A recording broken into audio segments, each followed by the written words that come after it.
En este video vamos a aprender cómo utilizar colores en CSS, o sea, los diferentes métodos que tenemos para trabajar con colores. Lo primero que tenemos que saber es que en CSS tenemos varias maneras de utilizar colores. La primera puede ser utilizando los colores que se llaman colores predefinidos o named color en inglés. Tenemos los colores hexadecimal, los RGB y RGBA y los HSL. Empezando por los colores predefinidos o los que ya vienen por defecto definidos en CSS. En este caso, en CSS hay más o menos unos 140 colores que ya están definidos, que son estos que podemos ver acá. Acá en esta presentación, que la van a tener en la descripción del video, van a encontrar este link que dice w3schools.com. Hacen clic y esto los va a llevar acá a la página de W3School, donde vamos a poder ver todos los colores que hay acá, ¿ok? Tienen 140. Entonces, cuando quieren usar uno de estos, vienen, eligen y cuando van a definir el color, van a poner el color 2 puntos y le van a poner el nombre que encuentran acá, todo en minúsculo. O sea, ponen lavender blush, lawn green, khaki, bien, y así, bueno, hasta abajo tienen 140. Bien, ahora continuando, tenemos los colores hexadecimal. Acá en este caso, si prestaron atención en estos colores que vemos acá, vemos acá abajo que tienen un código, ¿ok? Este código que está acá abajo es el código hexadecimal correspondiente a este color que estamos viendo ahí. Entonces, ese código que aparece ahí abajo, que parece un código raro, o por lo menos la primera vez que lo este va a parecer extraño, ese color tiene un patrón, y el patrón es,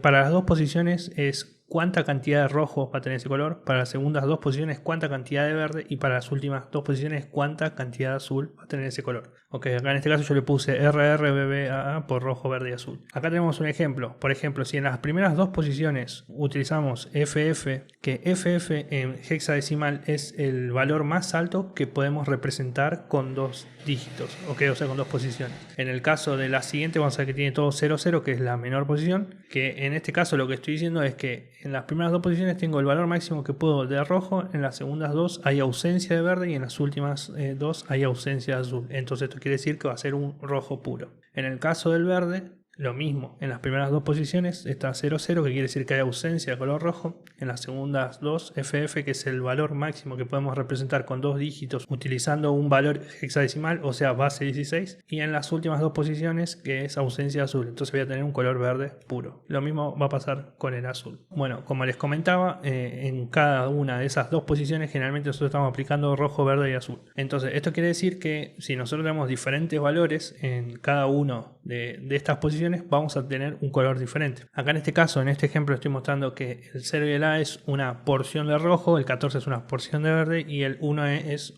una porción de azul. Entonces, imagínense como que tienen una lata y están poniendo un poco de pintura roja, un poco de pintura verde y un poco de pintura azul, ¿okay? Entonces, lo que vas a hacer con el hexadecimal es básicamente vas a representar esa mezcla de colores. También en el hexadecimal, en las últimas dos posiciones, lo que podemos hacer utilizando también la misma escala 00 o FF es medir el canal alfa. El canal alfa es el que indica cuánta transparencia va a tener nuestro color. Por ejemplo, si nosotros le ponemos 80, estamos poniendo más o menos un 50% de opacidad. Entonces, ese color va a ser casi transparente. Eso quiere decir que si nosotros tenemos un elemento con opacidad al 50% y hay otro elemento por debajo, el elemento que está abajo también se va a ver un poco. Entonces eso es bueno tenerlo en cuenta. Bien, ahora veamos los colores RGB y RGBA, ¿ok? En el caso de RGB significa lo mismo, red, green, blue, que es básicamente se conforman casi de la misma manera como vimos con el hexadecimal. La diferencia es que en lugar de declarar el color utilizando el numeral y el código, lo vamos a declarar utilizando la función que se llama RGB. En el caso de la función RGB, primera posición acepta el rojo, es el mismo orden que el hexa, ¿ok? Es rojo, verde y azul. Solamente que acá no es hexadecimal, sino que acá es con nuestra base numérica, o sea base 10. Entonces, ahí van a ver que, por ejemplo, en el caso del rojo, acá yo necesito decir 255, que es lo equivalente a FF en hexadecimal. Entonces yo le digo 255, 00, va a ser rojo. Lo mismo va a pasar con el segundo ejemplo, que sería el verde. Primera posición hay ausencia de rojo, el valor máximo que acepta el verde, y en el azul ausencia de azul. Entonces nos va a quedar verde. Lo mismo con el azul. Bueno, acá hay otro ejemplo de combinación donde ponemos una porción de rojo, una porción de verde y una porción de azul y nos queda ese azul medio oscuro. Y en el caso de la opacidad con el RGBA, que en este caso significa RGBA y la A es del alfa, que es el que define la transparencia, le ponemos 0.5 que sería igual a 50%. Entonces, bueno, de esta manera es como nosotros utilizamos el RGB, ¿ok? Y el RGBA. Ahora tenemos también el HCL y el HCLA, que en este caso es un poco diferente al patrón que vimos en el RGB y el hexadecimal. Porque acá, ¿qué pasa? Este para mí, desde mi perspectiva, es un poco más fácil que los anteriores. Y ahora les voy a mostrar por qué. En este caso, lo que vamos a hacer utilizando HSL es, en la primera posición le vamos a decir el tono. En el segundo le vamos a decir la saturación. Y en el tercero le vamos a decir el brillo. ¿Qué es el tono? Bueno, el tono es básicamente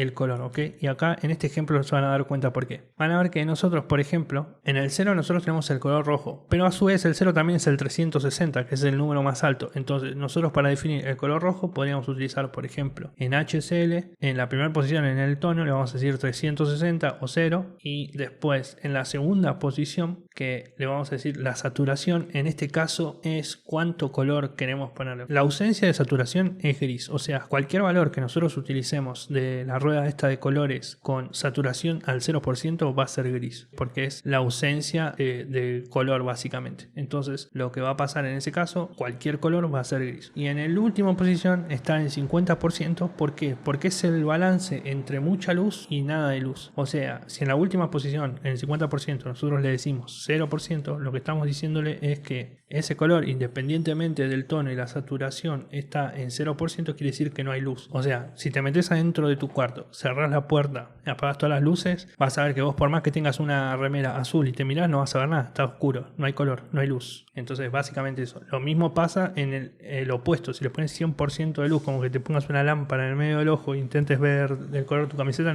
obviamente no vas a entender nada. Entonces es básicamente eso. Miran la rueda, se imaginan más o menos en qué posición puede estar del número, entonces es bien más intuitivo, ¿ok? Porque lo único que tenés que saber es, por ejemplo, dónde está el rojo, el verde, el azul, y bueno, y después de ahí te vas guiando para arriba o para abajo. Entonces, por ejemplo, si yo quisiera en esa rueda que está ahí un celeste, bueno, yo acá mirando con el monitor que tengo yo, a mí me parece que el celeste está más o menos a los 180 de esa rueda. Pondría un color HCL 180 y eso me daría más o menos un celeste. Lo mismo con cualquiera de los otros colores que vemos dentro de esa rueda. Ahora, en el caso de la opacidad, si prestamos atención al patrón, la función con la que originalmente nosotros definimos el color se llama HSL, pero en el caso de la función para la opacidad es HSLA, que la A significa alfa. Bien, y ahora lo que vamos a hacer es, vamos a ver algunos recursos, ¿okay? Que estos son los que generalmente yo utilizo mucho en mi día a día. Voy a cerrar la presentación esta y vamos a venir acá a, esto lo van a tener en la presentación, después abren la presentación, le dan clic y van a ver esto que está acá. Esto que está acá se llama colors.com, que es un sitio que generalmente nos sirve para nosotros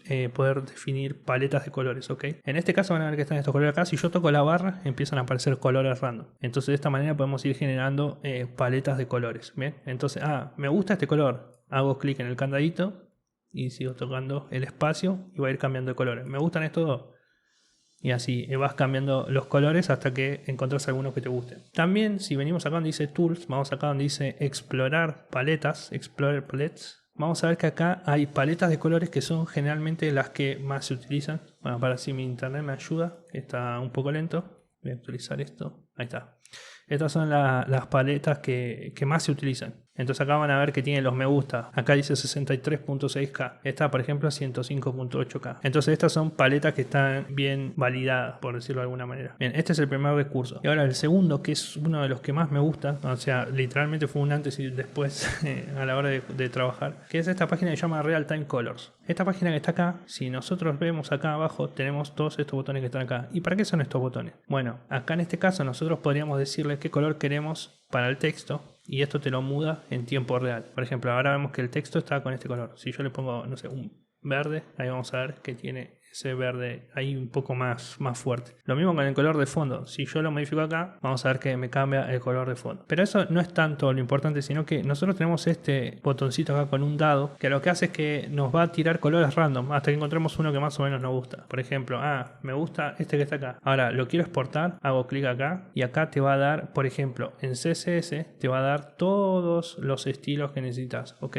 Acá ya vemos que ya te genera las variables. Entonces, ¿qué haces con esto? Vas a tu documento CSS, en el root vas y declaras estas variables que están acá: text, background, primary, secondary, accent, etc. Y después, nada, es reutilizar estas variables dentro del código CSS. Acá en el caso de que lo queramos RGB, acá ya te lo da en RGB, HCL ya te lo da en HCL. Entonces, básicamente en esta página podemos ver los tipos de colores que podemos usar. También tiene esta parte que llama acá que dice blog post, que te ayuda a crear más o menos también el cómo se vería tu blog. Entonces, con esta página nosotros podemos visualizar cómo se vería nuestro sitio web con algunos colores. Entonces, por ejemplo, imaginemos que nos gustan de esta página, esta paleta. Bueno, lo que hacemos es, venimos acá a esta página y acá, si ven que dice 26, 46, 53, este es el código hexadecimal de este color. Le hacen clic, ahí ya lo está copiando. Entonces después vienen acá, por ejemplo, donde dice texto, y vienen acá y tiki, listo. Ya me puso el color de texto con ese color azul que está acá. Entonces, quiero poner el fondo con este color. Cliqueo acá,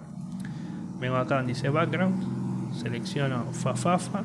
Y ahí vamos viendo en tiempo real cómo va quedando, ¿okay? Bueno, ahora que ya más o menos tenemos una idea de estas dos herramientas que son totalmente geniales, lo que les voy a pedir es que si estás mirando este video, primero que si no estás suscrito a mi canal, que te suscribas. Y segundo, que vayas a seguir también a la creadora de este sitio web, ¿okay? Que les voy a dejar por acá alguna alerta en el video o algo para que vayan a suscribirse. Que nada, es una genialidad. Los videos son en inglés, pero vale muchísimo la pena porque son videos cortos, pero tiran muchísima información, muchísima data sobre UI, UX, que generalmente a nosotros como frontend nos acaba sirviendo un montonazo. Así que bueno, nada, mis amigos, si no están suscritos, se suscriben y nada, nos vemos en el próximo video.